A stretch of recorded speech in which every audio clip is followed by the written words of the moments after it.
that of like the reason that the rigidity is there and the like structure is so that you can avoid stressful situations. And I'm going to take all that. Will transition us perfectly. Yes. Extremely well said. And I completely want to go into like a experience that I had in the ABA clinic, but we're going to get to it. So, restricted, repetitive patterns of behavior, interests, or activities as manifested by at least two of the following. So, before I went through diagnostic or the persistent deficits, now I'm going to go through different patterns of behavior. So anyone who's like really wants to hear this would be, the first one would be the negative symptoms or what's taken away, and the second one seems like the positive symptoms or what's added on. Okay. So, going into the first one, stereotyped or repetitive motor movements, use of objects or speech, simple motor stereotypes or simple like ways of doing the same thing over and over again, having to do this, flipping objects, echolalia. Idiosyncratic phrases. What does idiosyncratic phrases mean? I asked the same question. Okay, I was about to shout at Mark. He knows words we don't. No. Well, let's get it. But echolalia is a big one for me and you. You speak in phrases all the time, like quotes. Oh, yes. You speak in quotes literally all the fucking time. Yeah. When we watched Community, my husband and I said, cool.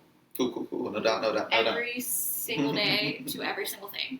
And so echolalia also, I don't know if this is the case, and I actually made this, it's one of my most popular comments that I've ever put on TikTok, is that whenever I'm around people that have accents, I start fucking mimicking their accent. Like, and it gets worse when you're drunk. I was on a cruise, and I was shit-faced.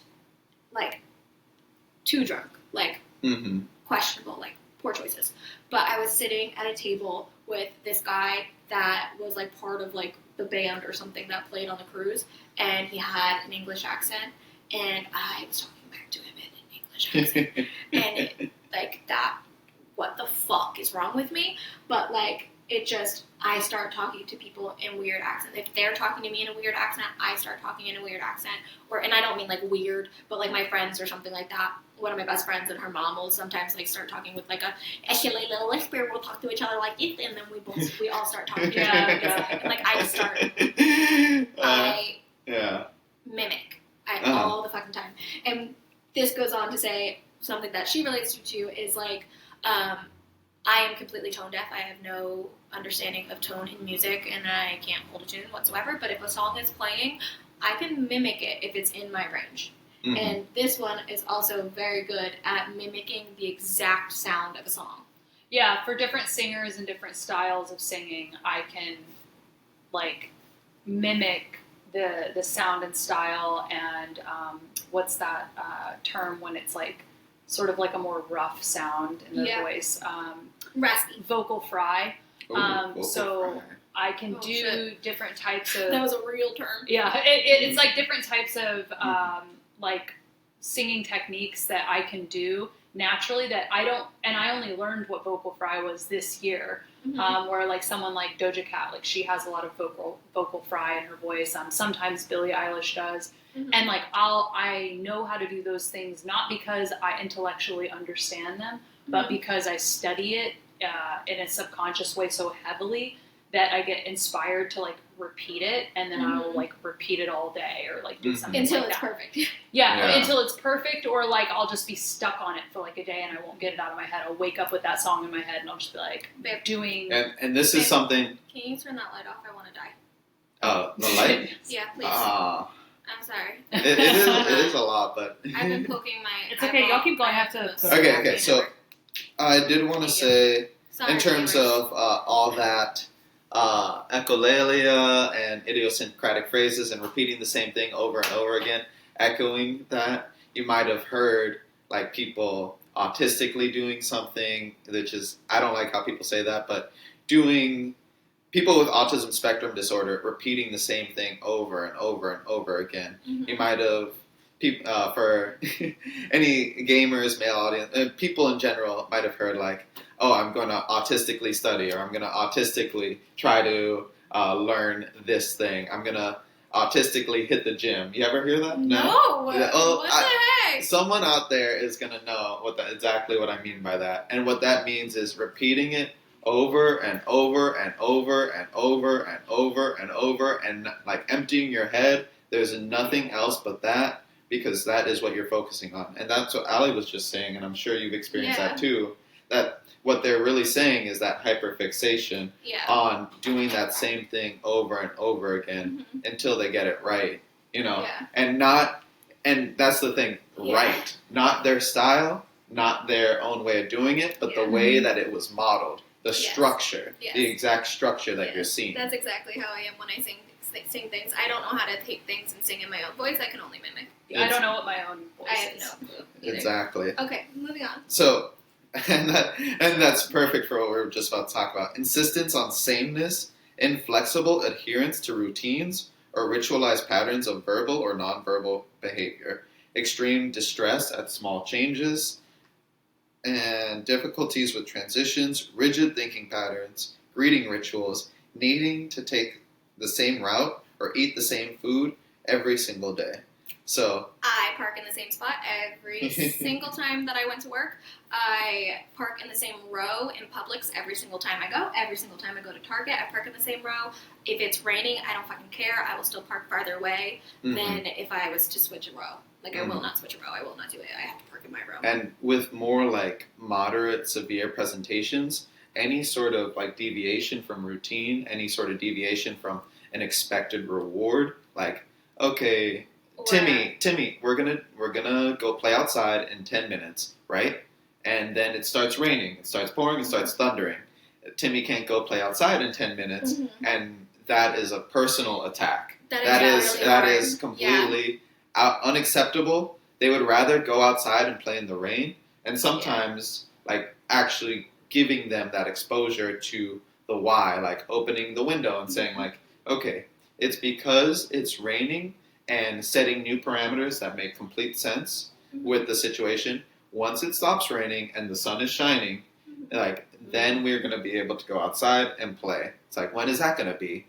Well, do I control the weather? No, of course not. But you could probably say something like, in about an hour, you know, we're going to come check again. And if it's not raining, then we're going to go outside and play. And transitions without any kind of like prompting or something. And I think that one that has to do with the fact that I don't know about other people, but I have to mentally prepare for certain things, right? So when it comes to like people doing things like at the spur of a moment or whatever, wanting to change plans or whatever, like I am prepared for this. That is all I am prepared for. I am not prepared for that. I am prepared for this and this alone. Like, and first, God, my brain's all over the place. But the first thing when I was thinking of was the transitions was I had a student, Billy Bob, and Billy Bob, good old Billy Bob, come to school, and he would be so upset. He'd be throwing fits over the tiniest little things. And it turns out that in the morning, every single day, his parents were turning off the television without any warning. And he would be 3/4 of the way through the school day and still be upset and be muttering about the TV being turned off. Because he was so dysregulated in that moment. That is the only thing that he can focus on. And he has like a horrible day. He's throwing things. He's throwing fits at everything because he is just has not been able to come back from that because one, nobody supported him in coming back from that. And then two, it was so sudden and he just is so dysregulated by it. Yeah, which I highly identify with emotionally being dysregulated when things are suddenly changed. I feel like I've tried to develop a lot of different coping mechanisms for the way that I handle that, and I feel like as I've gotten older it's been easier, but also with somebody that had undiagnosed ADHD, that also comes with its own set of like mood dysregulations, is like any change in that fluctuation it was like it triggered a fight or flight in me, thinking that like all of a sudden things were not safe anymore because I didn't know how I was going to able to tackle it because I was so high masking. I liked being able to handle something the way other people would perceive as good or normal. Mm-hmm. And the second that something would become like a surprise, it was like I knew in that moment I was bare and raw and people could see that I wasn't going to be able to handle it well. So me actually handling disappointment, and I wonder if that's kind of like something that other people that are neurodivergent in general, or especially autistic, struggle with disappointment for different reasons that neurotypical people do, but that you see it as much more of an extreme or a big reaction to something of like expectations being let down, and that being like more of a thing that people study with autism of like how they handle disappointment. I really like how you said the raw and the unsafe, because that is exactly what they're studying. That is exactly what the feeling is in like neurodivergent people, and especially with autism spectrum disorder. That's one of what they're trying to get at here is like, you feel so raw, you feel so vulnerable, you feel so unsafe in that moment when Billy Bob has the TV turned off on him, or the routine suddenly changes. And that's the thing that parents have a difficulty like wrapping their heads around. It's like, oh, I feel like I'm indulging them. It's like, no, you're not indulging them. You're not making them feel safe in that moment. Yeah. So how are you going to maintain your children's safety and your feelings of safety while helping them learn new skills, while helping them to deal with disappointment, to deal with changes? Hey, in 2 minutes we're leaving for school. You're going to have to turn the TV off. That's all he needed. And then extra encouragement, extra like support in the fact that if they deal with it, or if there's something going on that's outside the routine, or if they deal with it well, giving them that encouragement, like, hey, you did that really well, like you did amazing with that transition, or hey, I know that you're not feeling good right now, or something's going on, like we had to change the routine, and I understand, you're okay. Let's try to work through it. We'll try to figure something out together. What will work for both of us? I think that's so important because there is, I think psychologically and relationally, regardless of if you're neurodivergent or not, there is a huge aspect of relations that have to do with repair, because we're not always going to be able to anticipate that person's needs or be able to accommodate that person's needs in a way that is going to prevent something like that from happening. So people that are supporting somebody with autism having the ability to know how to repair or how to create a safe space when you can clearly tell that that person does not feel safe. And to be able to say, this person is feeling raw, let's validate the fact that they feel these big things right now and that it's okay to feel that. Like that you are safe to feel that. There is a container in which will hold for you to feel that. And then when you're feeling a little bit more regulated, or when you feel like you've had a need met that you really needed, that you were able to communicate, then we can work on ways that we can avoid that in the future. Or like you were saying, even just like positive encouragement, like I'm really proud of the way that you handled that. Or even just having grace in moments that they do not handle something well, and just knowing that there are going to be times that people with ASD do not handle something the way that society expects them to, because that's literally just part of how we process things. But and a lot of people weren't taught how to handle that.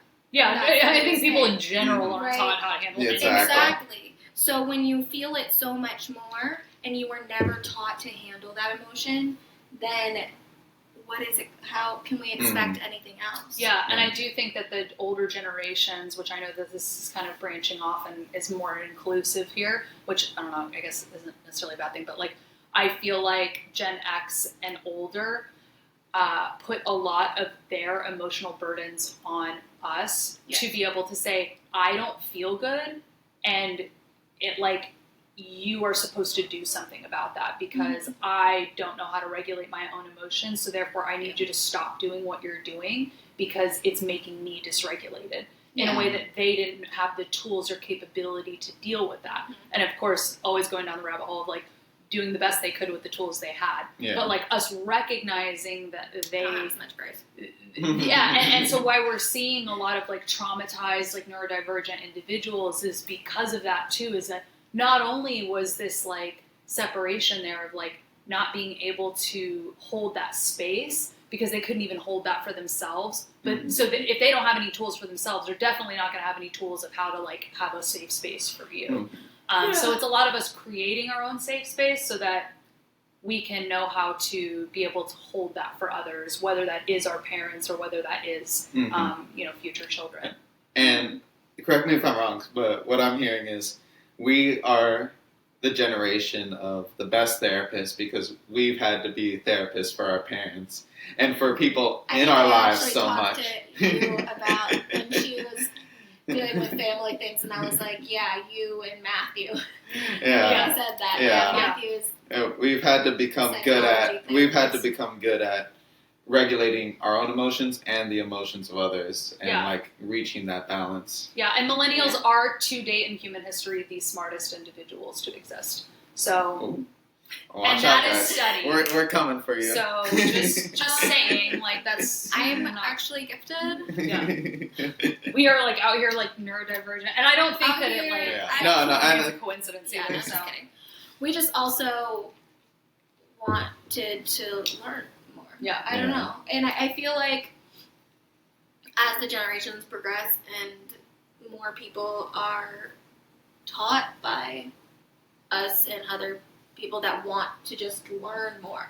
Like, I don't care what the status quo is. Exactly. I want to know about the past, and I want to know about the truth, and I want to know about the future. Like, I want to know. And because the next generation, they better be smarter than us. Like, we're gonna be, we're the ones training them, so I they better be. Education is also multifaceted too, in that Gen Zs, our Gen Zs, millennials, to be training them. millennials we're gonna have to interact with them. Yeah. So like millennials did have that academic background that I think is stronger and not, it's not an argument of like whether academia constitutes as like the higher amount of intelligence or knowledge. That's exactly what I was But about to go millennials do have the most education formally, but also we're born in a time of like access to the internet where we have like the ability to freely educate ourselves as well. And given our age and the growth that Gen Z still has to go through, is like millennials do hold that space currently. That will be like the most. We are the most educated.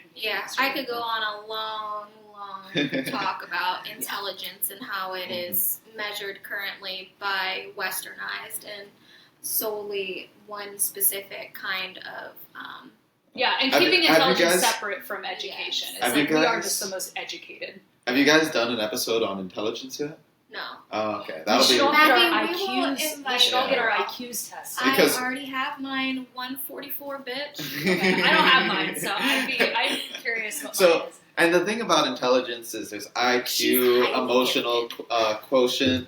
There's emotional intelligence too. That's super important. Too. But so I think we're gonna focus back on ASD. Yes. So get to at least number 4. I didn't. Before we move on. We're getting there. We're getting there. What are we at in time? I can't see. I don't have my glasses. So the third one for these repetitive or positive behaviors that I was talking about: highly restricted, fixated interests that are abnormal in intensity or focus.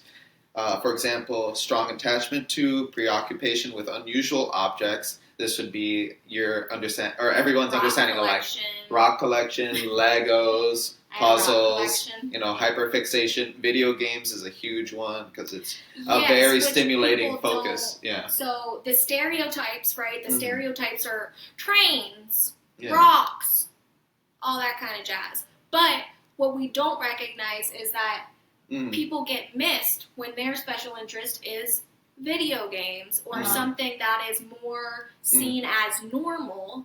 But what they don't understand is it's not...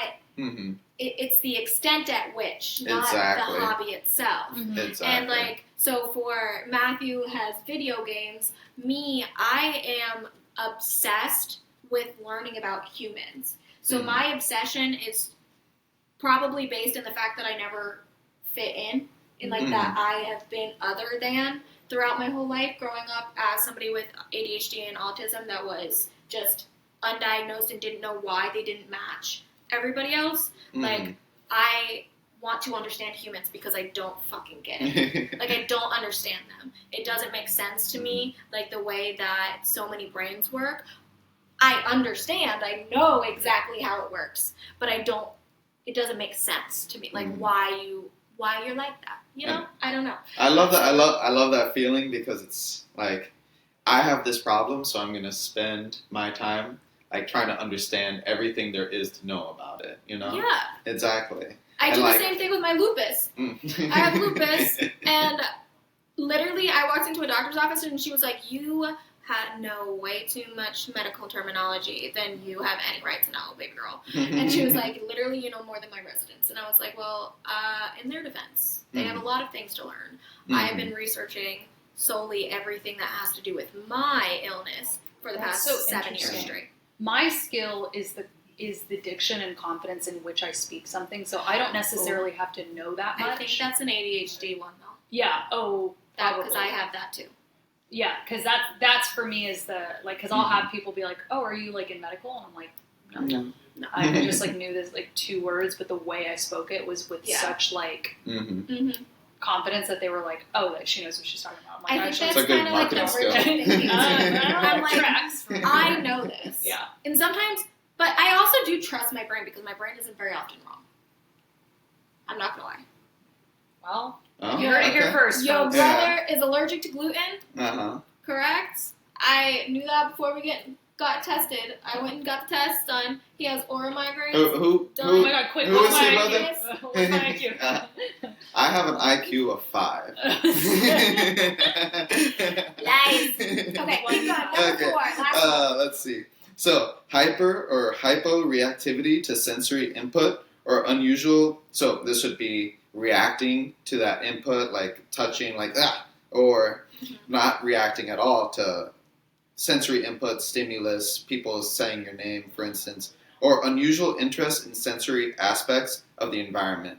Like something you'll see is people with ASD like smelling things all over and over again. Feeling them. Yeah, tactile, like having soft. having the fidget spinners, having the poppers.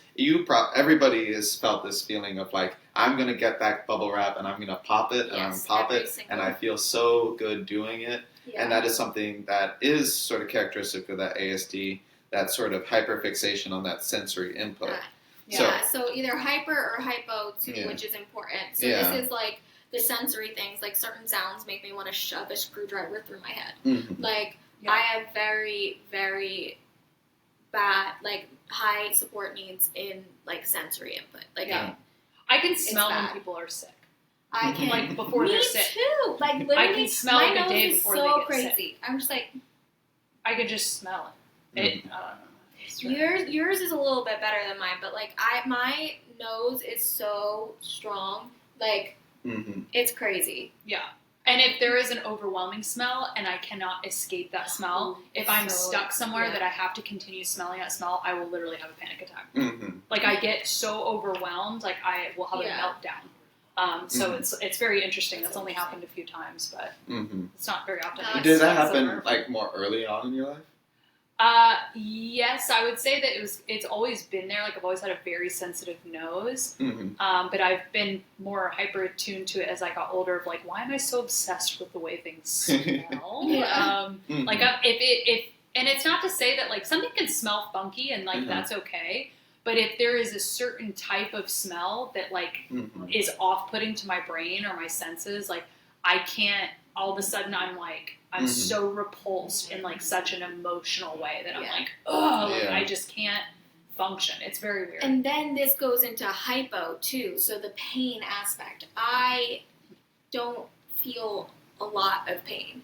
So like when we talk about the difference in feelings and stuff like that, and I was like explaining how it feels like to get stung by a jellyfish. For me, it feels like a tattoo. Tattoos don't feel like anything to me, really.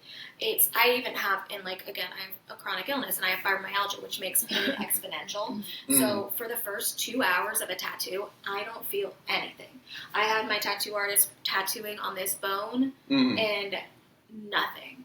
Wow. But eventually my skin starts to get raw and like react. But like initial feelings of pain are just, I don't know, my pain tolerance is insanely high. Oh my god, not me. I'm such a, like, anything. I'm like, no. Yeah, and so hyper. That's the Yeah. thing. It's like that's the cool thing. It's like autism. We so often think of the like so stereotypically. Like I don't think we were talking. That was off camera, right? When we were talking about hyper versus hypo. Like. Yeah, I think so. Yeah. So I'm not sure. Most people know Maybe that. shake it up. Think of an autistic person and they think of nonverbal, and they think of hypersensitive, and they think of hyperfixation, nonverbal, no communication or stuff like that. So like it's not just nonverbal. Some autistic people are hyperverbal, which means that we do not shut the fuck up. Yeah. And if you haven't noticed, there's three right here. Yeah, I could go on forever. I'm sure all of us could go on forever about any of these tangents. Yeah. And that's what's really good about, that's actually what's so good about having the structure for someone with ASD, because they get a way to focus their attention, in a way that makes sense to them. Mm-hmm. So, but if there was a world that we lived in that we didn't have to have this rigid structure and capitalism and all that bullshit, we would live beautiful lives where we got to just engage in our interests. It's funny that you say that, because I used to think when I was in the clinic, like, what all of these kids want is, like, plenty of space to, like, romp around. And I hate to even say it because I feel like I'm describing, like, Teletubbies or, like, a farm, But honestly, what anybody wants is, grass-fed ASD kids. Hold on, the implications there. I'm not sure if I like them. But, ways to sort of, like, express yourself fully without restrictions, without any sort of boundaries or structure, and then discover who you are for yourself. And that would be we still beautiful. need to be taught all of like the coping mechanisms, the ways to like regulate your own emotions and shit like that. Like human species, any species need to be taught to do that. Taught how to exist in their body. But what we're trying to make clear is that it's not one way to be taught, and it's not one way to react, and it's not one way to whatever. Like, yes, autistic children need to be taught to regulate those emotions and feelings so they're not all consuming.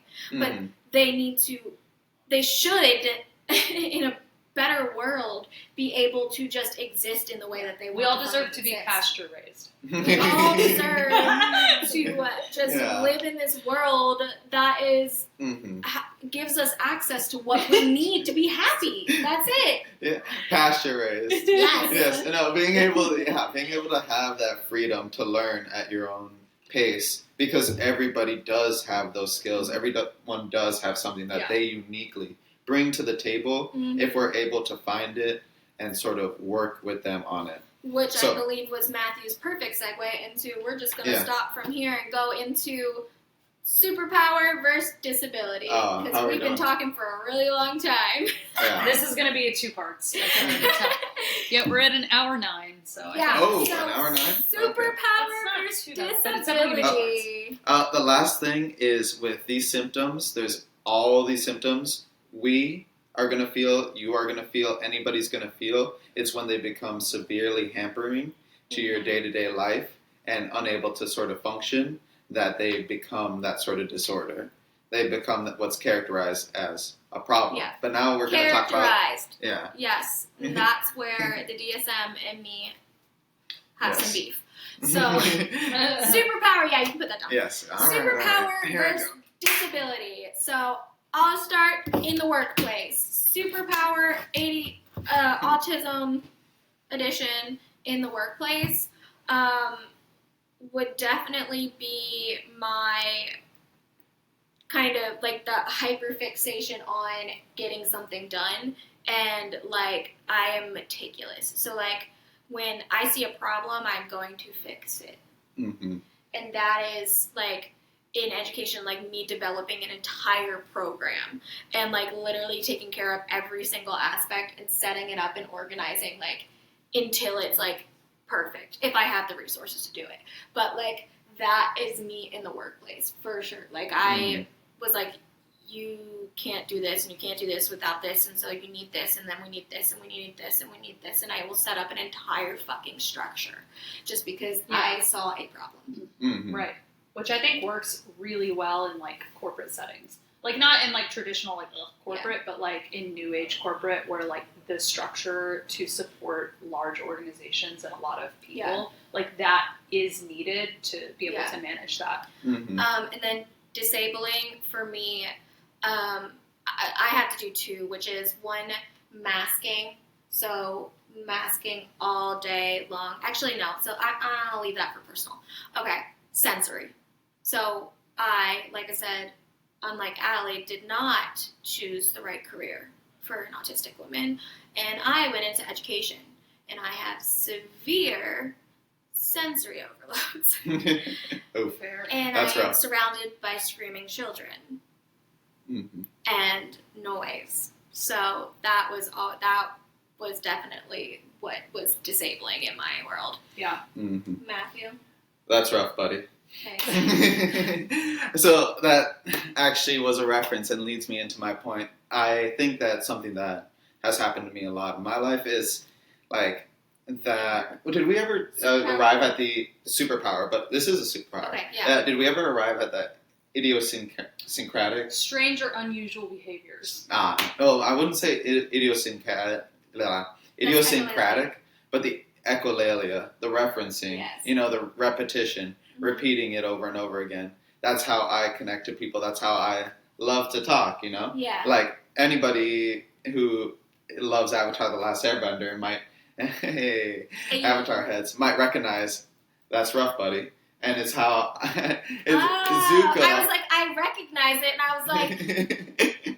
Exactly. So that triggers and that like tickles that part of your brain. And that's always like really tickled, but like triggered that part of my brain. And like I love to speak in references. We can make I love to game out of our hand motions that we all keep doing. Yeah. I love to connect with people with references, with the things that I say, with like, oh, we both watched the same thing. Mm-hmm. Well, I'm so into it, and I was so like fixated on it. I could quote verbatim like exactly what was said. Yeah. So that's why I would put it like, yes, it is a superpower because I am thinking of exactly how it was said, the way it was said, and I can see the moment in my brain, and I can basically act it out. Like, now I'm thinking about Avatar: The Last Airbender. I'm so off track here, but yeah, go ahead.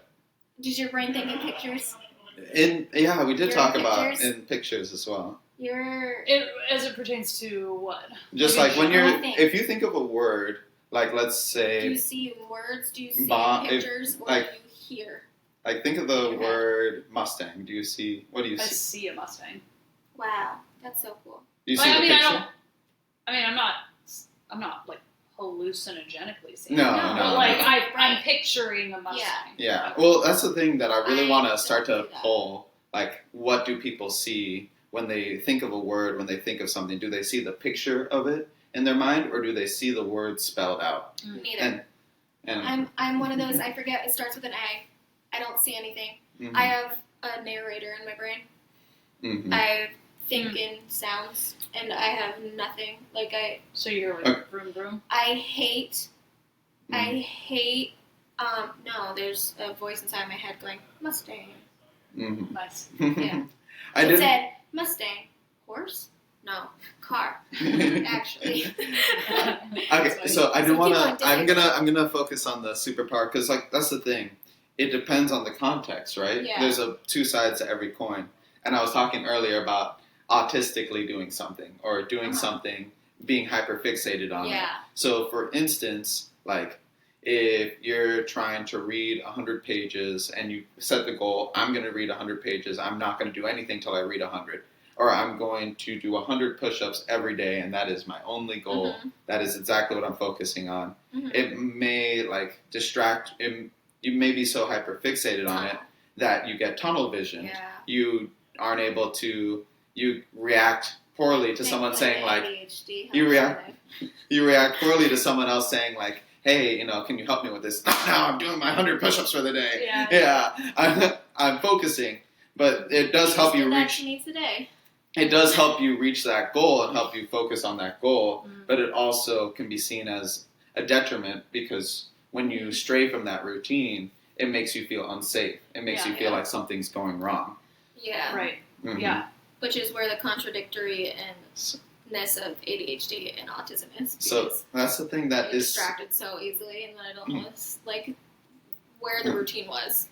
That's the thing that's so important because it's like just understanding your bias and your balance, like what's going on with you, and like if someone interrupts me in the middle of a routine, and are they in the wrong for interrupting me, or is that just how I react when people interrupt me? That's what comes with understanding all this. Yeah. But that's all I had to say about the superpower. Allie, go ahead. Superpower disability. Superpower, I think it feels like a double-edged sword because of the high masking that I've done my whole life. I am able to put myself in like situations.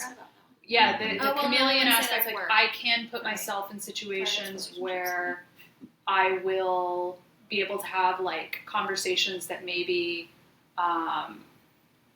neurotypical people or like where intimidation is felt or like certain things like it's like there's like an override that I can do that I can be a certain version of myself in front of people that allows me to look more confident, to act more intelligent, whatever, and it truly to them they're like, wow, she is that thing. And that works great, and because I'm in marketing, it works great in client relationships. It works great with being a team player and in these moments where like you wouldn't traditionally think somebody who has autism would really thrive. It's like because I've done so much subconscious work in that area, I actually can mold into those spaces really well. And because of the way I've set my work up, I don't have to exhaust myself in that because I'm not in person and I don't have to respond to these things live all the time. So I'm able to balance out my energy in the way that I can mask when I need to, and it's not going to take away all of the spoons. It's just going to be like, I know, it's like I've got it down to a science of like, I know how many spoons this is going to take, and I know I'm going to have leftover spoons from this. What are the spoons? Where are the spoons coming from?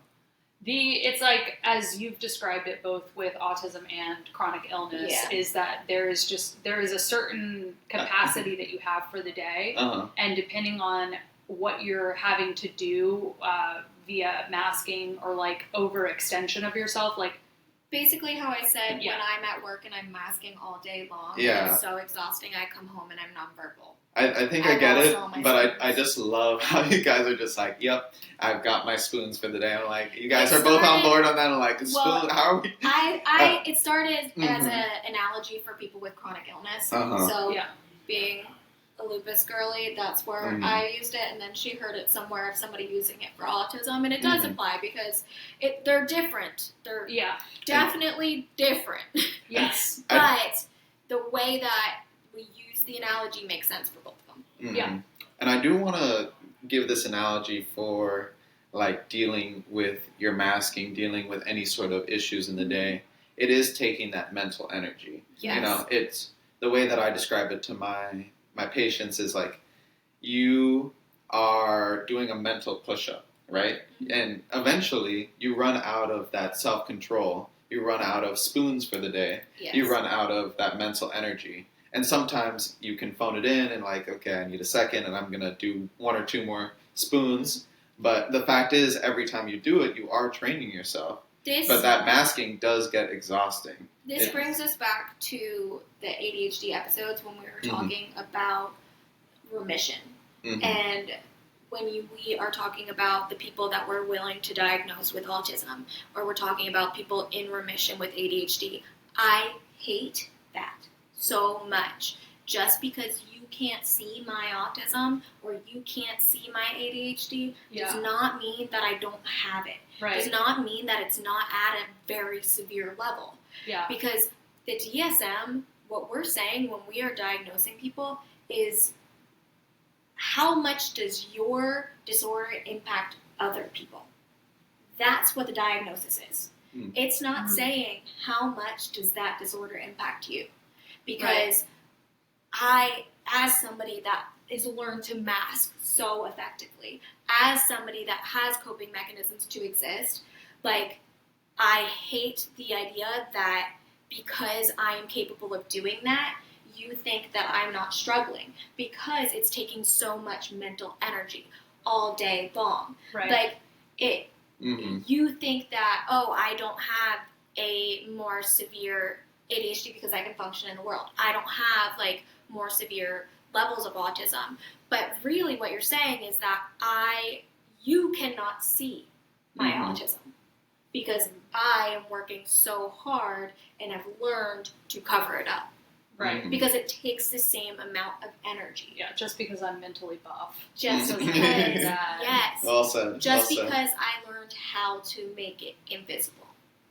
Right. Does not mean that it's not happening. It does not mean that it's not literally because somewhere along the way we learned how to do the mental push-ups. Yes. And some people never learned that. And so just because that doesn't mean that that person who never learned that and us who learned that, it doesn't mean that the severity of what we deal with is different. It's just that they probably, undoubtedly there's a lot suffer of more. comorbidities with learning disabilities Yeah. and autism. So what they're going through with this stuff, if you have a learning disability and you aren't able to, like, retain information, retain that content that we have done to make it so that we can make ourselves invisible, then you're not going to be able to do It's that. almost like there needs And to be that's two what separate really diagnoses. Well, it's like the the people severity. need to understand that it's not what they're saying. No, you're right. Hold on. So it's like there's one portion of like the severity, but then the next portion is like how that has been managed. Like, and I think that right now the DSM-5 is just assessing functionality in general and just saying, oh, that's your severity. And it's like, there are people like me who, like, I look at myself 10 years ago and I see all of the severe characteristics I had of untreated ADHD that I've had natural coping mechanisms for. And so when I'm speaking to psychiatrists now, they're like, oh, well, you pretty much, like, have dealt with it and it's, like, mild to, like, non-existent now. And it's like that is not true. Like, it's like it's there. I'm doing the work. Yeah, it's like I have built the mental buffness of that throughout my life. Yeah. Whereas if I didn't have these things, if I did have to return to a 9 to 5, if I did have to speak to people every day, if I had to reintroduce myself to all of the ways I have, like, removed myself from, you would see me go right back into those states. Because that is, like, the burnout that I've worked so hard to prevent myself from going into. So that's like, and then I would be right back at the same psychiatrist appointment and then being like, whoa, where did all these symptoms come from? It's like, bitch, they've been there. Okay. So that's really well said. Last round. Superpower versus disability, and we're going to crunch the two together, relationships and personal. So, just so you know, because we're talking for a very long time. You're welcome. It's been fun. You're welcome. Yes. Okay, sorry, chronic pain. Hello. I also noticed that I sit this way and y'all sit this way. Yeah, I was wondering about that. I just do. If it's more comfortable too. Because if I'm talking to a screen versus talking to you two, I will lose my train of thought. I look directly into their souls. So they're going to get like a nice side profile. They get a lot of your profile, but they also get me staring into their souls too. So you get a lot of me like sweating. So okay, so superpower and disability in relationships and personal life is definitely that masking ability of, like, being a chameleon. So, like, I can fit into any and every space that I need to fit into if I want to. That's a big thing. If I want to. So that goes into like the idea of autistic people and communication, right? Like, it's not that I don't know what social cue a neurotypical person wants me to do. It's that's not the one that makes sense to me, and fuck that. Like, I'm not willing to just play into what you want me to do with it. Yeah. I know that you are saying, hey, how are you? Just meaning in, like, a hi, and, like, I'm supposed to say I'm good, but if I feel like shit, I'm gonna be like, well, I'm here. And that is not the right way to respond in those situations. They don't want that. They just want it to be like a pleasant, hey, how are you? I'm good, how are you? That's it, right? Mm-hmm. They're not actually asking how you are. And like, so I know what I'm supposed to in all Mm-hmm. situations. Sometimes I just choose not to because I'm an asshole. Not really, because I don't think that I need But to. you don't exist. subscribe You don't to it. exist as you're walking by for their pleasure or for them to feel at ease. Like Exactly. So Yeah. I'm like, I'm sorry, Mhm. I'm making you uncomfortable. Well, guess what? You make me uncomfortable too. So, but whatever. So my superpower would be that I can be that chameleon. Mhm. Like, if we go to a fucking gala, like, I can fit right in. If we're in a grunge bar, I will fit right in. I literally tailor my Mhm. outfits, my makeup, my everything to that. So, like, I'm just very good at that. I can do it in anything. Mhm. But it's also what causes my disability. So because of that, I am masking all day long in every situation. And when I get home, I have no more energy or spoons left to do the things that are for me. Mhm. So what makes that disabling is now that my executive function, my relationships, where like I want to be the things that I care about and I actually want to put energy and time into, I don't have the energy to. Mhm. And I am burnt out. I go very often when I am working during the day, I come home and I am like Mhm. 80% nonverbal and 20% random noises. Yeah. And you don't have the spoons to give to I don't. people and That I to want. that you'd want to give it to. Yeah, the people 'Cause that I wish that I had conversations with all day, I don't get to talk to Mhm. because I can't speak anymore. I need to read or something like that and just like find a way to relax because I also have severe ADHD and like relaxing isn't something that my brain does unless distracted. So I read for the rest of the time so that I can try and like rejuvenate myself.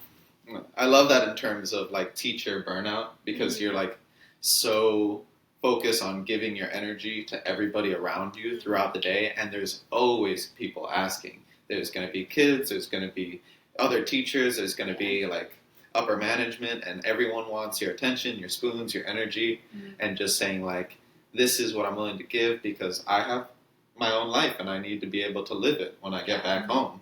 I don't want to just go back home and just melt and be in recovery mode for work. That's not my life. My life isn't just work and then recovery to work again. Yeah. So I would definitely say in terms of like my own superpower, or I feel so in silly your to say. personal life or relationships. But in personal life or relationships, being somebody that in times of like a severe stress, I can be in my own head. You know, I can be in my own head.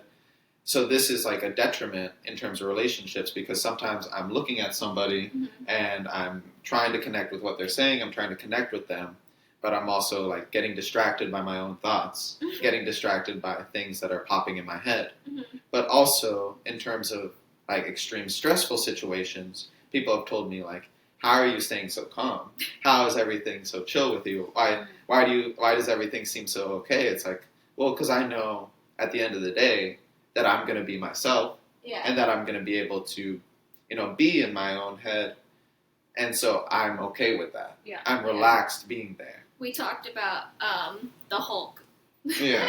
And we were like, how are you never angry? How do you not get angry? And it's just, I'm always angry. And like with anxiety and being in your head so much, people are like, how are you so calm in those situations? And it's because when you have that minute to panic, I don't have to take that minute.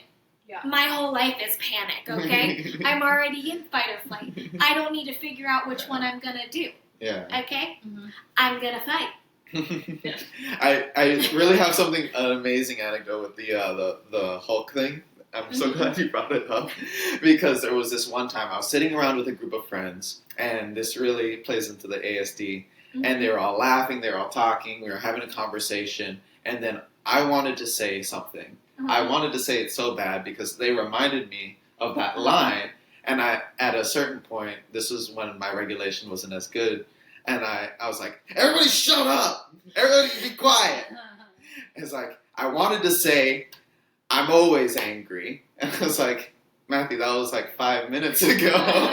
It's like, yeah, but I wanted to say it so bad. Yeah. And then you like, just say it. Just let them say it. Yeah. So like, from holding it in and wanting to say it and like wanting to like make that reference out in a way that like it worked in my mind, I was holding it in so much, and then that was one of the times that it actually broke, and I was like, I have to say this, and that's how it can feel like. Which is like, you could have just said it in that moment. You should have been able to say it in that moment, but sometimes because of people yelling at us for chiming in or being like very aggressive about how we don't do conversations right, we tend to get stuck in our head trying to wait for the right time, wait for the right time doesn't come, and you're just like, but and it's all we can think about. I think of this metaphor of like, you know, when they're doing double dutch with the 2 jump ropes, it's like, if you don't know how to do that, like, you're gonna spend the whole time being like, that's really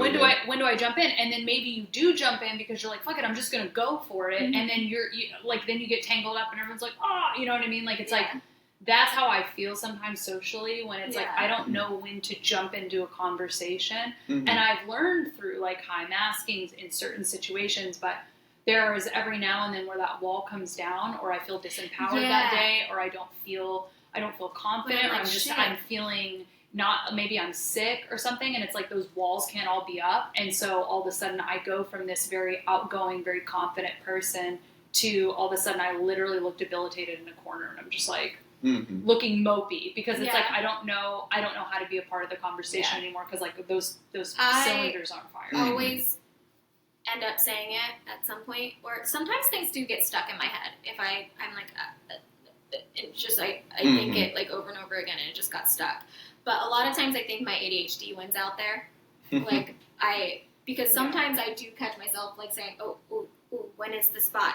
But a lot of times my impulse control is like my processing is like this. So like my brain says say something and like does it at the same exact time. So like I don't have like a pre-thought of, I want to say this most of the time. Like at least 90% of the time that does not exist in my brain at all. And Mark is like, you just have to think about it before, and I'm like, okay, there's not something for me to think about. Like, you don't understand. I'm not saying like that I would love to work on it and be more intentional in things that I'm doing, but sometimes my brain works so fucking fast, I don't get the thought of, wait, I'm supposed to wait until after. So it happens, and then I'm like, and then it's out there, and then people get mad at me. And then the double dutch gets tangled, and you're like, oh, well, what do I do now? And the truth is, like... No, I keep going, but you fell over. Yeah, exactly. That's the shit. That's happened sometimes, too. I keep going. I got the double dutch, but I spooked you, and you fell over there. That's possible.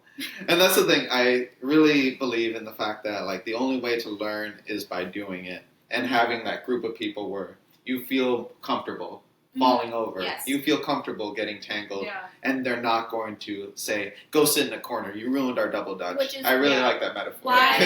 Which is why I think that this channel and what we want to do with this channel is so important, because so many people aren't having these conversations. And if you don't have these conversations, then nobody else knows about it.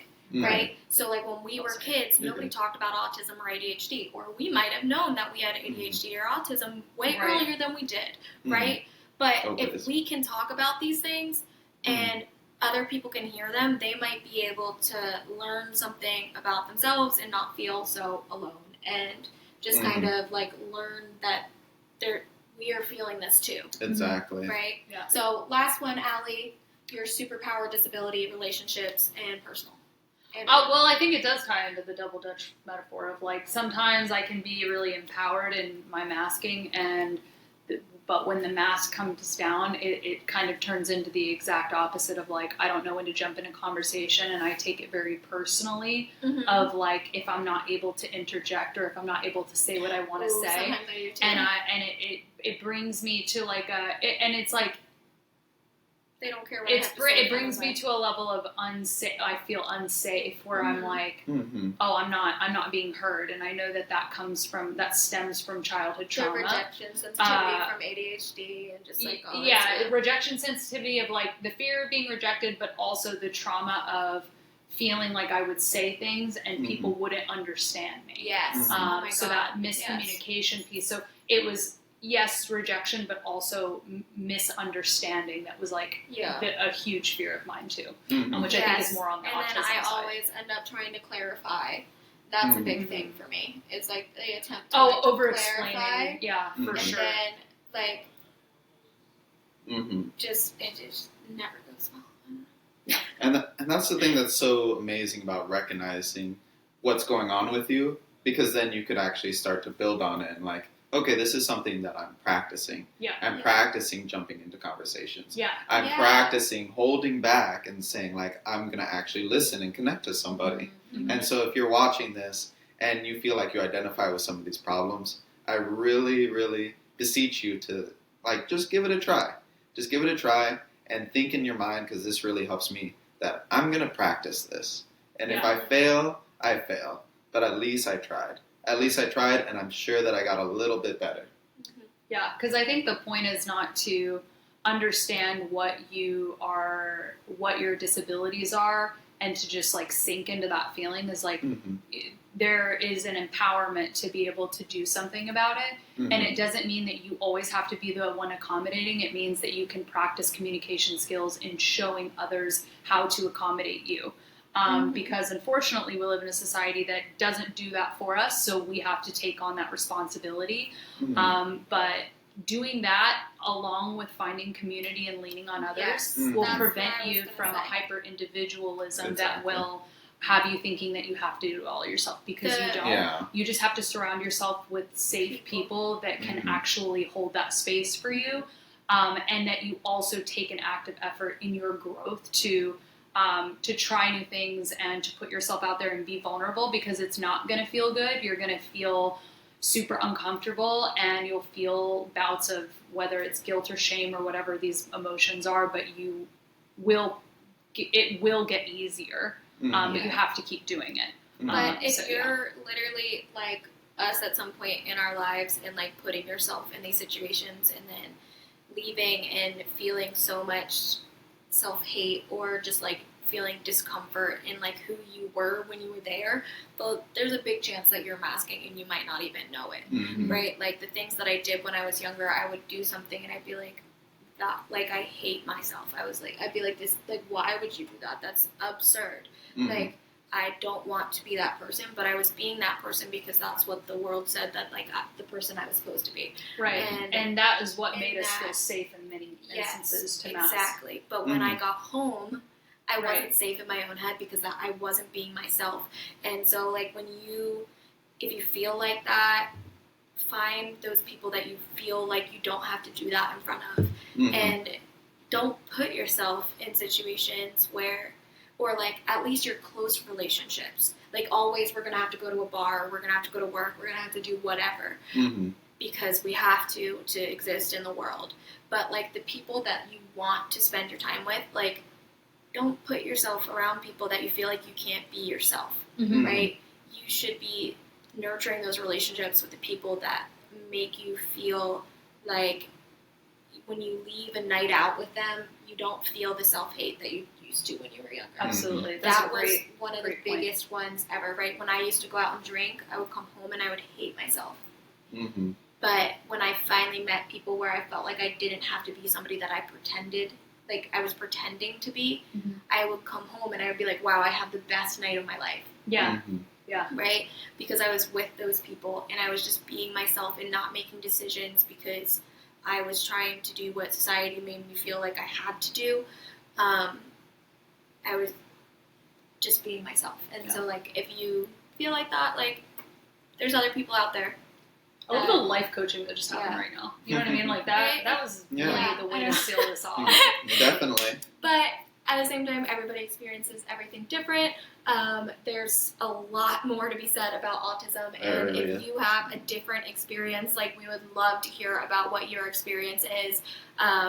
We'd love to hear about what you think your superpower is, and if there's something that you'd like to add, go ahead, like leave a comment, chime in, like we'd love to hear about it. And if there's another conversation that we can have, if you suggest one, then we'd love to hear that too, and we'll have that conversation, and we might even invite you too.